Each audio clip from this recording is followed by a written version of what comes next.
Club কাজনবাই উপর নির্বাচন 2025 ফেব্রুয়ারি 2026 রাষ্ট্রীয় একটি ফলাফল ঘোষণা সভা সম্মানিত কার্যনির্বাহী পরিষদের সম্মানিত সদস্যবৃন্দ, জাতির বিবেক সাংবাদিকবৃন্দ এবং আমার পরম স্নেহাস্পদম বন্ধু মানুষ, আজকে আমি খুব ধন্য হয়েছি যে আমাদের জনাব প্রকৌশলী এম এ মুমিন চৌধুরী বুলবুল ভাইকে এখানে পেয়ে আরও আছেন, এখানে আরও ছিলেন যে আজীবন সদস্যবৃন্দ সাংবাদিক প্রেস ক্লাবের এবং প্রেস ক্লাবের আরও অনেক সদস্য আছেন যারা এখানে অনুপস্থিত আছেন। তাদেরকে আমি স্মরণ করছি, যারা এই পৃথিবী থেকে চলে গেছেন তাদের বিধি আত্মার শান্তি কামনা করে আমি সবাইকে সালাম গ্রহণ করার জন্য দৃষ্টি আকর্ষণ করে আজকের এই ফলাফল আপনাদের সামনে উপস্থাপন করতে যাচ্ছি।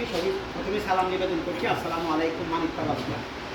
প্রথমেই আমি পরম করুণাময় রাব্বুল আলামিনের নিকট শুকরিয়া আদায় করছি যে তিনি এমন একটি সুন্দর মুহূর্ত সাংবাদিক মানে অর্থাৎ প্রেস ক্লাবের মাধ্যমে আমাদেরকে উপহার দিয়েছে এবং আমি আসলে আমার অন্তঃস্থল থেকে ধন্যবাদ দেওয়ার ভাষা পাচ্ছি না যে আমার মতো একজন নগণ্য ব্যক্তিকে এই নির্বাচন কার্যনির্বাহী পরিষদের নির্বাচনে প্রধান নির্বাচন কমিশনার হিসাবে নিবেদিত করার জন্য আমি আমার অন্তঃস্থল থেকে ধন্যবাদ জানাচ্ছি সাইসমিক প্রেস ক্লাবের সকল মানে কার্যনির্বাহী সদস্যের অন্তর্ভুক্ত এবং যারা শুভাকাঙ্ক্ষী আছেন, যারা শুভানুদ্দায়ী আছেন সকলকে।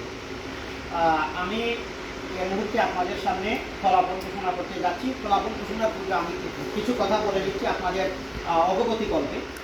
16ই ডিসেম্বর 2025 খ্রিস্টাব্দ মঙ্গলবার 5:30 থেকে 6:30 পর্যন্ত ছিল প্রার্থিত প্রত্যাহারের সময়, কিন্তু আমরা এটা অবলোকন করেছি যে এবং সেটা আমাদের পরিলক্ষিত হচ্ছে যে কোনো প্রার্থী তার পদ থেকে প্রত্যাহার করেনি। এই জন্য আমাদের সেদিনই কিন্তু আসলে বিনা প্রতিদ্বন্দ্বিতায় সকল মানে যারা আবেদন করেছেন প্রার্থী নির্বাচিত হয়ে গেছেন, কিন্তু নিয়মের কারণে আজকে এই ফলাফল ঘোষণা করতে হচ্ছে। ফলাফল ঘোষণার সিট হাতে নিয়ে আমি আরেকটা ধন্যবাদ জানাচ্ছি যে স্বাস্থ্যবান প্রেস ক্লাব একটি অনন্য এবং আনপ্রেসিডেন্টের দৃষ্টান্ত স্থাপন করেছে যে তারা একে নির্বাচন মানে অর্থাৎ নির্বাচনে না গিয়ে একজন আরেকজনকে সমর্থন করে ভালোবাসার পরিচয় দিয়েছে, হৃদয়ের পরিচয় দিয়েছে, হৃদয়ের অনুভূতি দিয়ে একে অন্যকে শ্রদ্ধা জানাচ্ছে।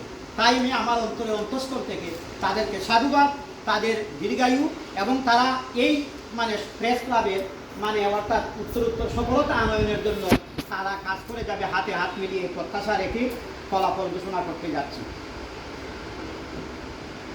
এখানে সভাপতি হিসাবে যিনি নির্বাচিত হয়েছেন বিনা প্রতিদ্বন্দ্বিতায়, তিনি আর কেউ নয়, তিনি হলেন আমাদের প্রাণপ্রিয় এবং আমার প্রাণপ্রিয় স্টুডেন্ট জনাব মইনুল হাসান ডক্টর।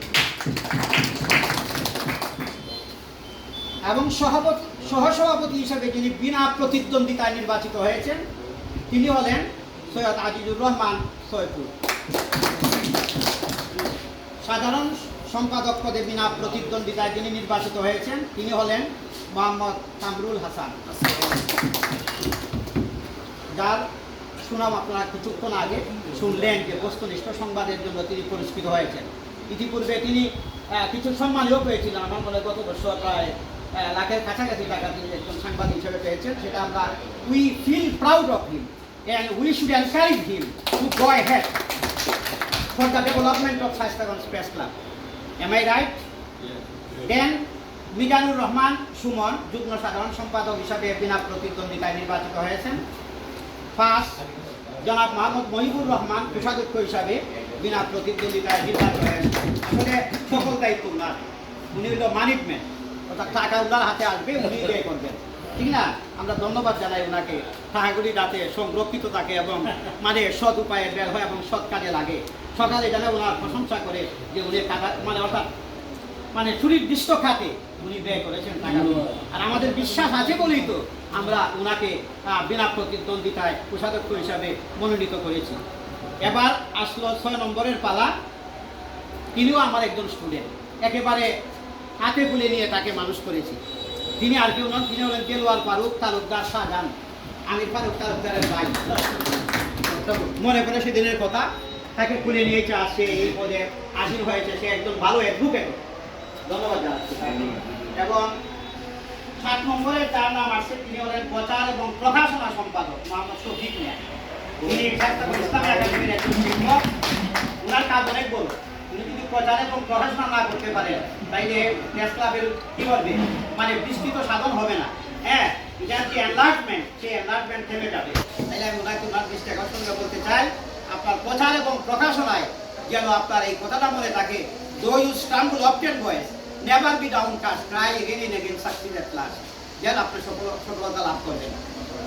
8 নম্বরে দপ্তর এবং পাঠাগার সম্পাদক হিসেবে যিনি আসলেন তিনি হলেন শাহ মোস্তফা কামাল, বিনা প্রতিদ্বন্দ্বিতায় নির্বাচিত।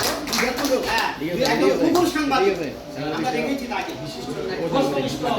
কথা বলতে এবং খুব সম্মান করে সম্মানিত ব্যক্তিদের। ভাই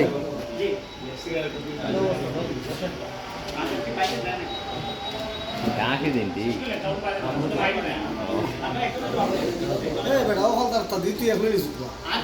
দপ্তর এবং পাঠাগার সম্পাদক তো বললাম আসমা আব্দুল আলী, তিনি এখানে বসা আছেন।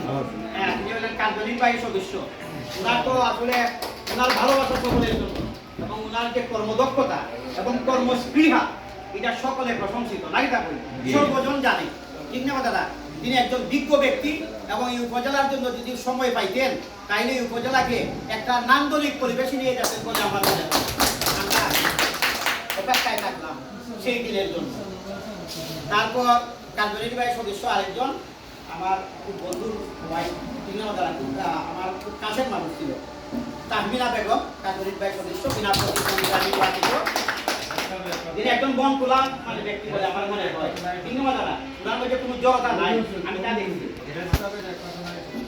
একমাত্র নারী সদস্য, ঠিক না দাদা? এটা আসলে তো নজিরবিহীন।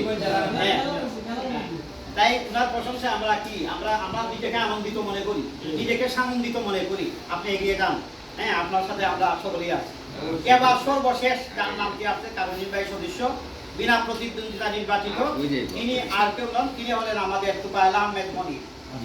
হ্যাঁ, আমাদের কোরআনে হাফেজ। আমরা মনে করি যে আমরা একটা কোরআনে হাফেজ একজন ব্যক্তিত্বকে পায়ে আমরা নিজেকে, আমরা সকলকে ধন্য মনে করা উচিত, ঠিক না? উনি যখন আল্লাহ পাক রাব্বুল আলামিনের কাছে দু হাত বাড়িয়ে দোয়া করবেন, আমাদের সকল আশা পূর্ণ হয়ে যাবে। যাই হোক, আমি ঘোষণা আমার শেষ করলাম। প্রেস ক্লাব এর যে কর্মদক্ষতা এবং কাজের যে প্রসারতা আরো বৃদ্ধি হোক এবং এটার মানে ওটা কুসংস্কৃত হয়ে যাত্রাপথ স্নিগ্ধতর হোক, আবার যুগে যুগে গড়িয়া উঠুক এই স্বাস্থ্যগঞ্জ প্রেস ক্লাবের জয় গান সভাপতি এবং সেক্রেটারির হাত ধরে। আমি সেই মানে প্রত্যাশা রেখে সকলকে আমার হৃদয়ের ভালোবাসা দিয়ে হৃদয়তন্ত্রী থেকে আমার সকল সহমর্মিতা জানিয়ে আপনাদের কাছে আমার সংক্ষিপ্ত বক্তব্য শেষ করে এখানেই অর্থাৎ আমি আমার জবনিকা টানলাম। আসসালামু আলাইকুম।